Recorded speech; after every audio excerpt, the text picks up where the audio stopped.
So we're seeing all these new iPads being released here in 2022. We got M1 chips being put into iPads. We got iPad Pros costing literally as much as laptops. But the real question is, do we need it? So maybe you're in one of two categories. The first being maybe you are in the market for a new iPad. You do not know which one to get, and you see all these options at a bunch of different price points and a bunch of different specs, and you're trying to figure out which is the best iPad that I can get for my money. Or maybe you're in category 2 and you have an older iPad, for example like the 2018 iPad Pro, and you're asking yourself, with all these new M1 iPads, is it worth upgrading, or am I good and should I just save some money? So let's find out if you should buy a new iPad in 2022 or you should save your money and go with another option. Now, this is the 2018 iPad Pro, and I've been using this since 2019 when I got it. So my main use cases with this iPad are for school, entertainment, and productivity. So what a typical day looks like when I'm using my iPad is I use it a lot for taking notes in class with the Apple Pencil. I watch a lot of YouTube and Netflix on it. I do a little bit of content creation here and there on Adobe Lightroom or Canva, and I type up some notes or some quick documents with the Magic Keyboard as well. So that being said, I think that I use my iPad pretty average. I'm like the typical iPad user.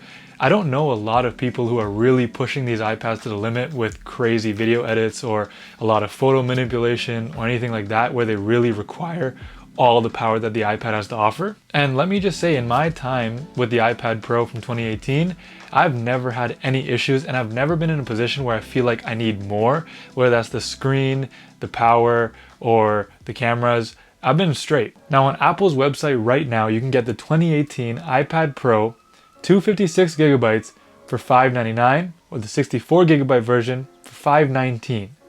That makes things very, very interesting. So now back to my iPad Pro from 2018. This iPad has the same design as all the new ones, and it's the same dimensions. So that means cases and accessories will fit it perfectly fine. For example, like the Magic Keyboard. You do not have to be getting a new one if you get a new iPad, and the ones that they sell right now are going to still work with the 2018 version. Now, I personally have no problems with it because I think that this design is really nice. It was one of Apple's best designs that they've had in a really long time.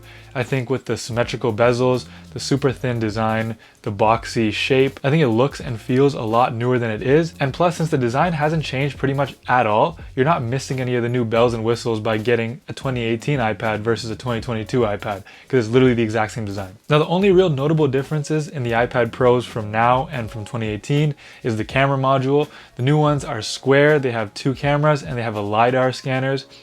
I don't even want to talk about cameras on an iPad because you look like this taking pictures on an iPad. I mean, sure, they're cool for scanning documents, but even now, like, all my documents are in the cloud or online, so I don't even use that much either. But one thing I do want to touch on, which I feel is like the 2018 iPad's biggest selling point, is the display. And more specifically, I'm talking about the 120 Hz Pro Motion display that it has. Now, I think this is one of Apple's best features because having that high refresh rate, even though like pretty much all devices have them, makes the experience so much better.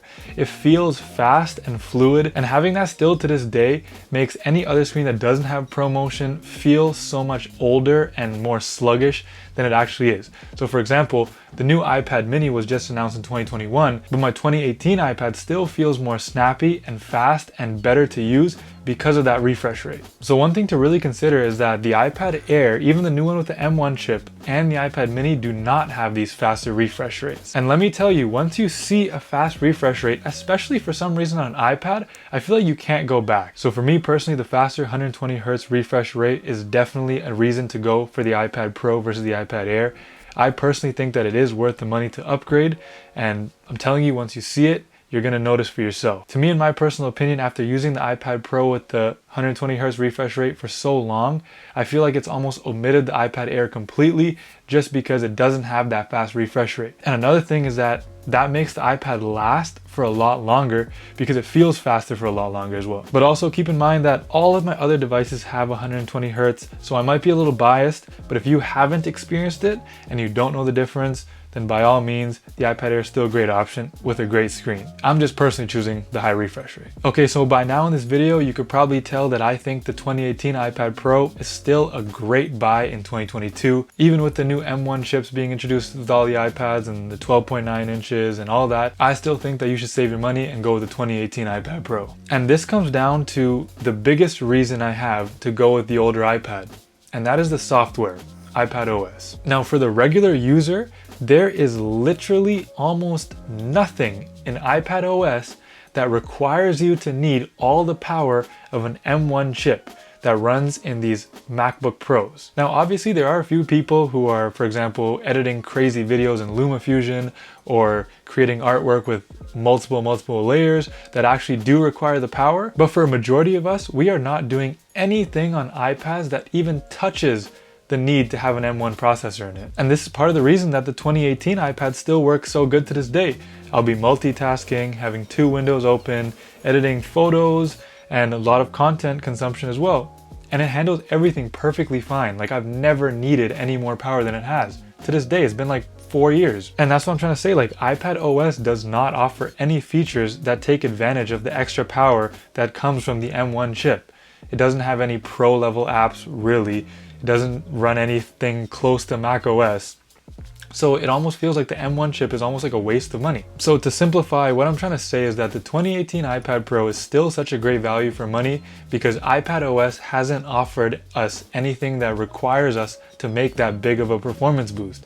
Everything that iPad OS has right now runs smoothly and seamlessly on the 2018 iPad, the same way it probably will run on the M1 chips. Now, if you have an M1 iPad, you're probably loving it. The performance is probably great, but I'm saying if you don't really need it. But this could all change if Apple introduces Final Cut Pro to the iPads, which is a separate topic in itself. So now you see how iPads are kind of a little bit in a weird situation here in 22.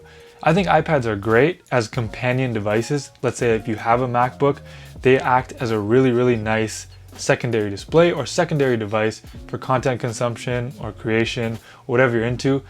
But I still feel that you don't need the new M1 chips in an iPad to really take the most out of iPad OS. And ladies and gentlemen, that's pretty much it for me in this video.